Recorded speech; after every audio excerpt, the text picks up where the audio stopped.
দেখছেন এটি news happening পয়েন্টের আজকের আয়োজনে আপনাদের সবাইকে আমন্ত্রণ জানাচ্ছি। আমি জান্নাতুন নাহার জাকিয়া। দর্শক, আপনারা জানেন যে কোটা নিয়ে খোটা শেষ হচ্ছে না। আমরা জানি বিগত সরকার আসলে পতিত হয়েছে এই আন্দোলনের মধ্য দিয়ে, কোটা আন্দোলনের মধ্য দিয়ে আওয়ামী লীগ সরকারের পতন হতে দেখেছি আমরা বেশ 4-5 মাস হয়ে গেল, এবং পতনের আগে হাইকোর্টের আলোকে সরকারি চাকরিতে নিয়োগে 93% মেধা এবং 7% কোটা প্রথা চালু করে তারা। এবং এই সরকার চলে গেলেও সেই কোটা নিয়ে এখনো পর্যন্ত বিতর্কের অবসান হয়নি। শিক্ষার্থীরা আবারও সেই কোটা নিয়ে প্রশ্ন তুলেছেন এবং সেই প্রশ্নে এখন বেশ বেকায়দায় পড়েছে অন্তর্বর্তী সরকার।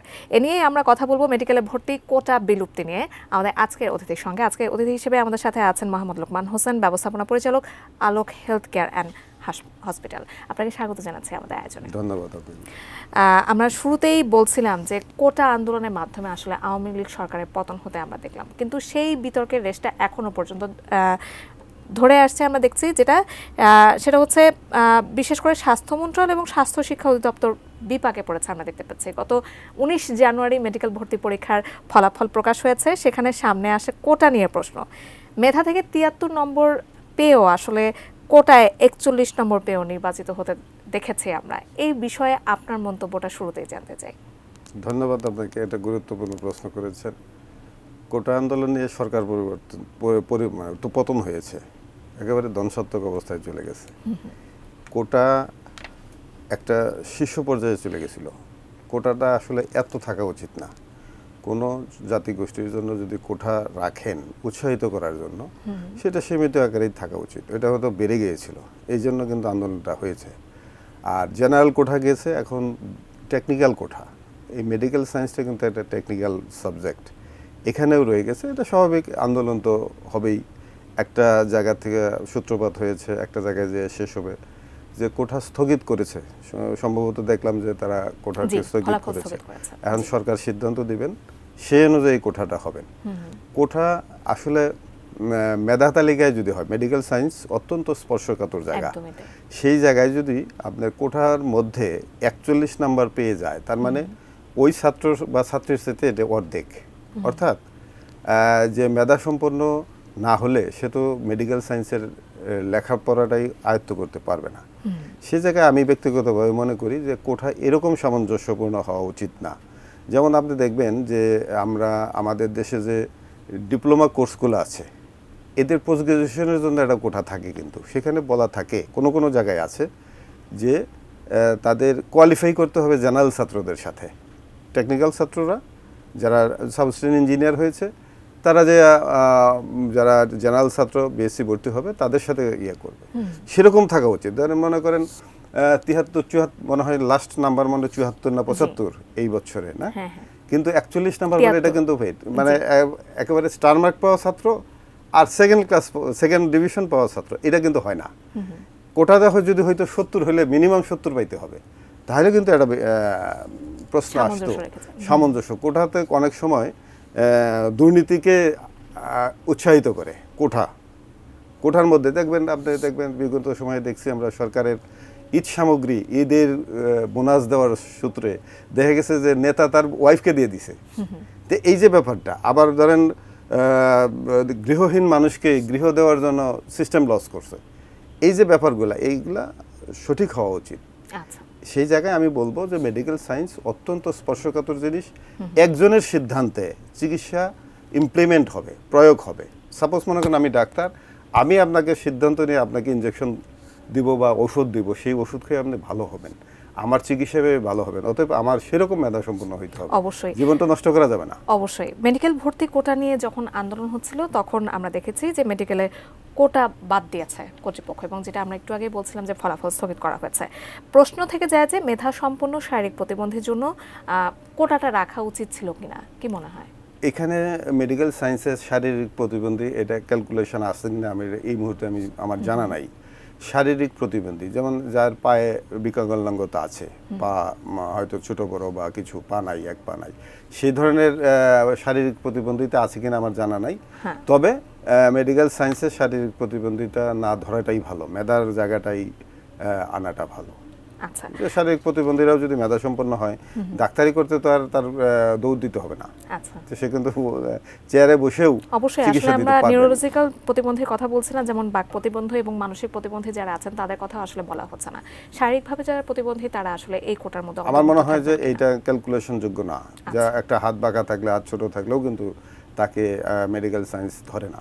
আচ্ছা, এটা আমার ধারণা। বাংলাদেশে অনেকগুলো সংস্কার হয়েছে ইতিমধ্যে। এই অন্তর্বর্তীকালীন সরকারকে বলতে পারি আমরা আনা হয়েছে যে সংস্কারের জন্য, এবং সংস্কারের কথা বেশ জোরে সোরেই বলা হচ্ছে, কিন্তু এখনো পর্যন্ত যে সংস্কারগুলো হচ্ছে তাতে স্বাস্থ্য বিভাগের কি কি সংস্কার আসলে হওয়া প্রয়োজন ছিল যা এখনো হয়নি?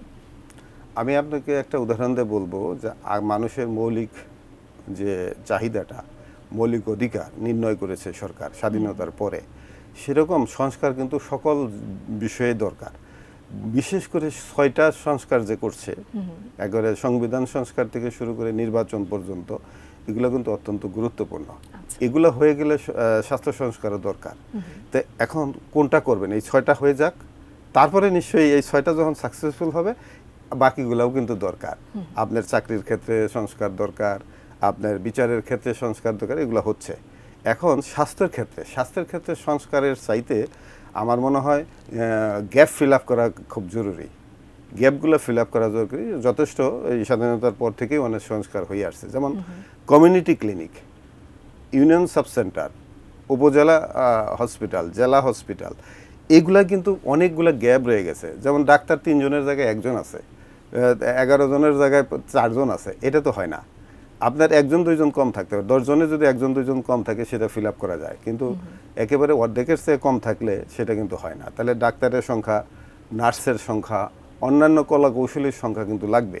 যেমন একটা উপজেলা হসপিটালে দেখা যায় যে ইলেকট্রিশিয়ানের পোস্ট খালি, দেখা যায় যে একটা উপজেলাতে আলট্রাসোনোগ্রাম মেশিন আছে কিন্তু সোনোগ্রাম করার লোক নাই, একটা ইকো মেশিন নাই। এটা তো উপজেলায় একটা, আমাদের দেশ উন্নতির দিকে যাচ্ছে আমরা বলি জনবল অপ্রতুল বলতে চান? জনবল অপ্রতুল, এইটা ফিল আপ হলে। আর আরেকটা জিনিস হলো গুণগত মান সম্পন্ন ইকুইপমেন্ট পারচেস করতে হবে এবং গুণগত মান সম্পন্ন অ্যাক্সেসরিজ পারচেস করতে হবে। সেইগুলা এখানেই সংস্কারগুলো আছে। এখন যারা লিডারশিপ করবে, যারা এটা নেতৃত্ব দেবে, তাদের কোয়ালিটি বাড়া উচিত। আমি মনে করি ডাক্তারদের ট্রেনিং এবং যারা নেতৃত্ব দিচ্ছে, সেটা আমি যদি সরাসরি বলি, আপনার একজন জেলা হসপিটালের পরিচালক, আমাদের উপজেলা যিনি আছেন টিএইচএ যাকে বলে, উপজেলা স্বাস্থ্য কর্মকর্তা, এদের আরও নেতৃত্বে আরও বিকশিত হলে এবং এদেরকে দায়িত্ব দিলে, এগুলো প্রথম হলো লোকজনের স্বল্পতা কমাইতে হবে। আচ্ছা, সেটা এই উদাহরণটা হলো এরকম, আপনার বাজার হলে রান্না হবে, এখন বাজারই হয় না, এই রান্নাটা কি করবেন? তাহলে বাবুর্চিটা কি জনবল হবে? নিয়োগের কথা বলছিলেন, এক্ষেত্রে দক্ষ জনবল নিয়োগে আসলে কি করা প্রয়োজন? দক্ষ জনবল, বাংলাদেশের ডাক্তার নার্সরা খুব বেশি খারাপ না। তাদের আপনি একটা দেখবেন যে একটা আমরা যখন ট্রেনিং করেছি, ট্রেনিংয়ে আমাদেরকে শেখানো হয়েছে লেখাপড়া 100%-এর মধ্যে লেখাপড়া হলো 10%, আর 20% হলো ট্রেনিং, 70% হলো কর্মক্ষেত্র। 10% হয়ে আসতেছে কোনো না করে, এখানেও ঘাটতি আছে। আমাদের লেখাপড়া নিয়ে সারা পৃথিবীর গ্রেডিং অনুযায়ী আমরা পিছিয়ে আছি, সেই গ্রেডগুলো ঠিক করতে হবে। পাশাপাশি ডাক্তার আসার পরে তার যে ট্রেনিং 10% নিয়ে আসলো, সে 20% বাড়ানোর জন্য স্যার তাকে ফ্রিকোয়েন্টলি ট্রেনিং, বিভিন্ন ট্রেনিং সেশনে তাকে ট্রেনিং দিতে হবে, নার্সকে ট্রেনিং দিতে হবে, বিহেভিয়ারগত ট্রেনিং, স্মাইলিং ট্রেনিং, একটা গম্ভীর হয়ে বসে রয়েছে, তাহলে রোগীরা তাকে বলতেই পারবে অবশ্যই না। এই জায়গাগুলোতে আসলে সংস্কারের বেশ প্রয়োজন আছে, এবং সংস্কার করার জন্য অনেকগুলো খাত আসলে আছে, বিষয়গুলোকে আমাদের আসলে সামনে আনতে হবে। এ নিয়ে আমরা আরও কথা জানবো আপনার কাছ থেকে, তবে তার আগে হ্যাপেনিং পয়েন্টে আজকের আয়োজনে দর্শক একটা ছোট্ট বিরতি নেবার সময় হয়ে গেছে। একটা বিরতি পরে আসছি, আমাদের সাথেই থাকুন।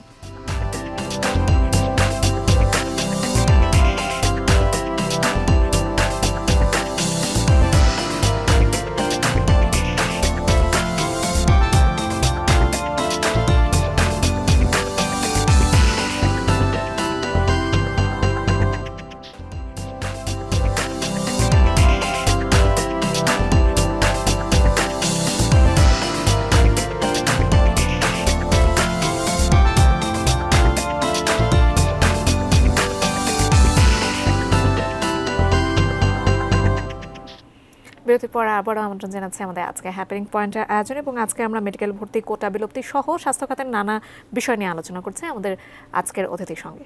স্যার, আমরা যদি আজকে একটু বলি যে ঢাকায় কিন্তু উন্নত চিকিৎসার জন্য রোগীরা প্রায় সময় আমরা আসতে দেখি, বেশিরভাগ গ্রামের প্রত্যন্ত অঞ্চল থেকে রোগীরা ঢাকায় আসেন, কিন্তু এই যে রাজধানীর উন্নত চিকিৎসা ব্যবস্থাকে যদি আমরা রাজধানীর বাইরে নিতে চাই, সেক্ষেত্রে কী করতে হবে? এক কথা হলো ইনভেস্টমেন্ট বাড়াতে হবে। ইনভেস্টমেন্ট শব্দটার অর্থে শুধু টাকা না, আপনার শুধু হাসপাতাল না।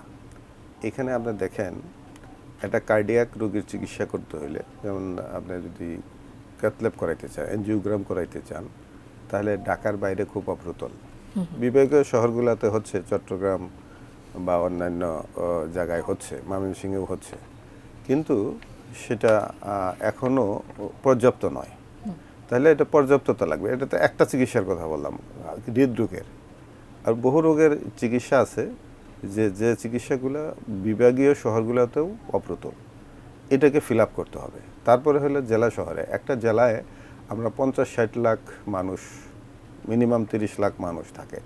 30 লাখ মানুষের মধ্যে কত পার্সেন্ট মানুষ অসুস্থ, WHO কি বলতেছে বা আমাদের সরকারি জরিপে কি আছে, সেটা যদি ধরেন আমাদের আমরা বলি যে 10-15% বা 18% মানুষ কোনো না কোনোভাবে অসুস্থ, আবার WHO বলে যে 6% মানুষ অসুস্থ থাকে সবসময়। তাহলে 30 লক্ষ মানুষের মধ্যে কত পার্সেন্ট মানুষ অসুস্থ থাকে সবসময়? তাদেরকে চিকিৎসা দেওয়ার জন্য সবে যদি ঢাকামুখী থাকে বা ঢাকার বাইরে যদি খুবই অপ্রতুলতা থাকে, তাহলে হবে না। তাহলে একদিকে হাসপাতালের সংখ্যা, ইকুইপমেন্টের সংখ্যা এবং ডাক্তার, বিশেষজ্ঞ ডাক্তারের সংখ্যা বাড়াইতে হবে। যেমন একটা জেলা হসপিটালে যদি 1-2জন কার্ডিওলজিস্ট থাকে, তাহলে কার্ডিয়াক রোগী কিন্তু আমাদের অনেক। তারপরে আপনার আছে গ্যাস্ট্রোন্টোলজি, হেপাটোলজি, মেডিসিন, অনেক বিভাগ এখন আছে। সেই জন্য সব বিভাগের ডাক্তারগুলো অ্যাভেলেবেল করতে হবে এবং তাদেরকে অন্যান্য কাজে কম ব্যস্ত রাখতে হবে, চিকিৎসার কাজেই তারা বেশি থাকবেন। সেটাই বলতে চাচ্ছিলাম যে প্রান্তিক লেভেলে আসলে চিকিৎসক খুঁজে পাওয়া যায় না। এক্ষেত্রে সরকারি এবং বেসরকারি পর্যায়ে কি করা যেতে পারে? সরকারি পর্যায়ে, যেমন আমরা বেসরকারি পর্যায়ে আমাদের এই সমস্ত জায়গায়, আমাদের প্রাইভেট হাসপাতালগুলোতে কিন্তু সাধারণত ছোট ডাক্তারদের মানুষ দেখাইতে চায় না। সবসময় আমাদের মজ্জাগত একটা পরিবর্তন কিন্তু আছে। যেমন আমার বাচ্চার কোনো অসুস্থ হলে আমি একবার বড় প্রফেসর দেখাবো, আমরা ছোট ডাক্তারের কাছে যেতে চাই না। সরকারি হাসপাতালগুলো, আমার হাসপাতালগুলোতে ইমার্জেন্সিতে মেডিকেল অফিসার আছে, ইনডোরে IMO আছে, তারা শুধু ট্রিটমেন্ট ফলো আপ করবে এবং ইমপ্লিমেন্ট করবে। অর্থাৎ আমাদের কনসালটেন্ট যারা প্রাইমারি কনসালটেন্ট, তারা দিবে। আমাদের একটু ব্যতিক্রম, আলোক হেলথ কেয়ার অ্যান্ড হাসপাতালে একটু ব্যতিক্রম ধর্মী চিকিৎসা আমরা দিতেছি। যেমন একজন প্রাইমারি কনসালটেন্ট, তার আন্ডারে রোগী ভর্তি থাকবেন, 19-24 ঘন্টায় একবার দেখেন। একবার তো আসলে একবারে বেশি দেখতে পারবেন না, উনি সরকারি চাকরি করে সারাদিন তো থাকেন না। সন্ধ্যার থেকে রাতের মধ্যে একবার দেখেন বা বিশেষ প্রয়োজনে 2বার দেখেন। কিন্তু রাত 10টার থেকে পরের দিন 6টা পর্যন্ত যদি দেখতে হয়, তাহলে এইখানে MBBS ডাক্তারদের দেখাইলে আমাদের মনের মতো হয় না, রুগীদেরও চাহিদার মধ্যে যায় না। আমরা করছি কি, ইনডোরের কনসালটেন্ট রেখেছি, যাদের স্যালারি দিয়ে অথবা তাদের কন্ট্রাক্টে রেখেছি। এখন আমরা পাচ্ছি, আগে তো পাওয়া যেত না। তারা সারাদিনে আরও 2বার দেখে। অর্থাৎ একটা রুগীকে আমরা কনসালটেন্ট 3বার দেখাই, 2 থেকে 3বার।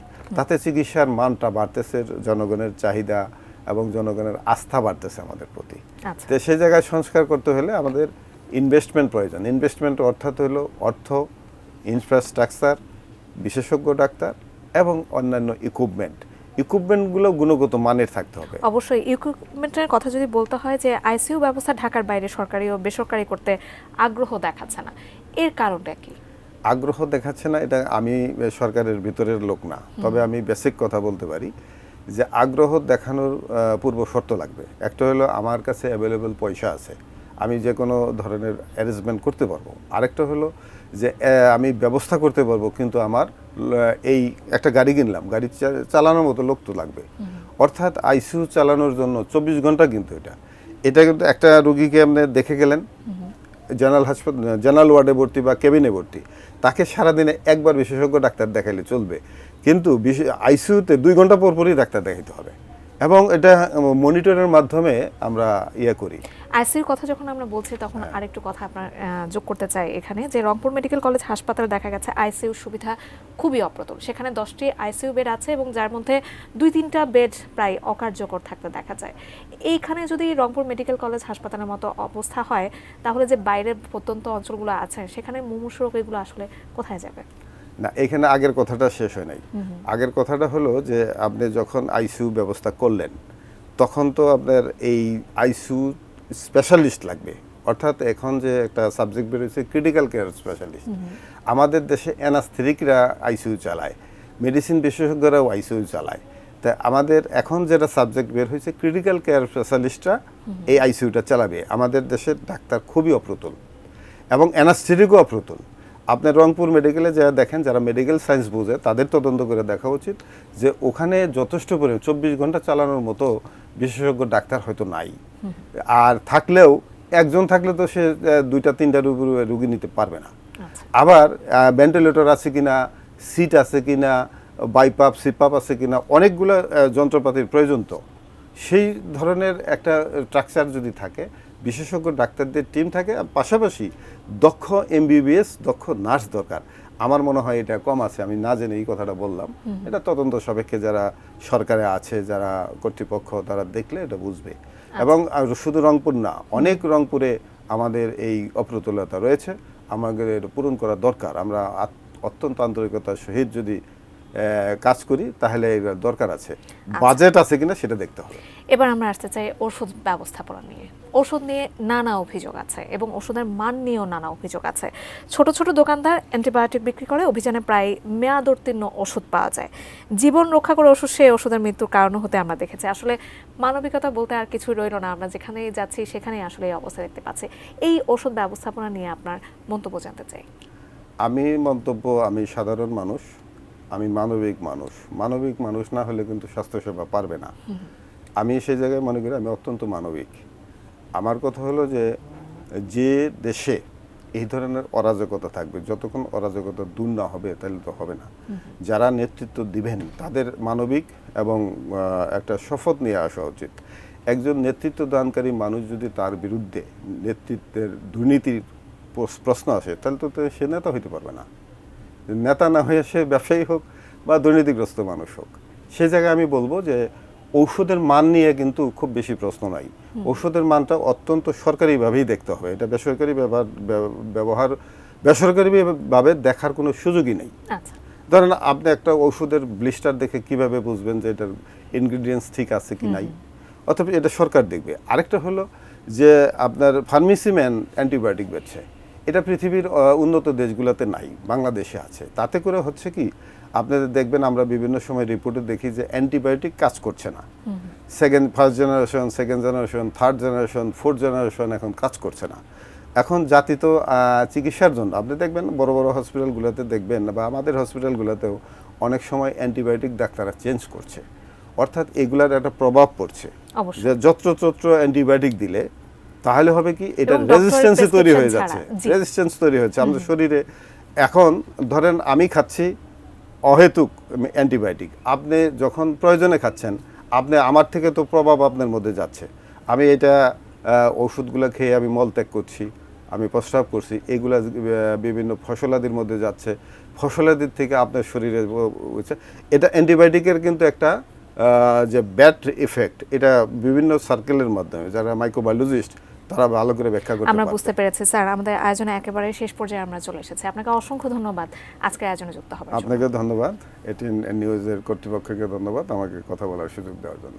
দর্শক, আমরা কোটা নিয়ে শুরু করেছিলাম এবং স্বাস্থ্য খাতের নানা বিষয় নিয়ে আমাদের অতিথির সঙ্গে আজকে আমরা কথা বলছিলাম, এবং যে সংস্কারের উদ্যোগটা নেওয়া হয়েছে, আমরা বলতে পারি যে সংস্কারের উদ্যোগগুলো আসলে যেখানে প্রয়োজন এবং সংস্কার যেখানে প্রয়োজন, তার মধ্যে উল্লেখযোগ্য একটি খাত হচ্ছে স্বাস্থ্য খাত। এখানকার চ্যালেঞ্জগুলো খুঁজে বের করে সেই সংস্কারের উদ্যোগগুলো নিশ্চয়ই অচিরে নেওয়া হবে এবং সবচেয়ে শক্তভাবে নেওয়া হবে, এই আশা রেখে আজকে হ্যাপেনিং পয়েন্ট আমরা এখানে শেষ করছি। অন্য কোনো দিন অন্য কোনো বিষয় নিয়ে আবারও আমরা আপনাদের সামনে চলে আসবো। সে পর্যন্ত এটিএন নিউজের সঙ্গে থাকুন। ধন্যবাদ।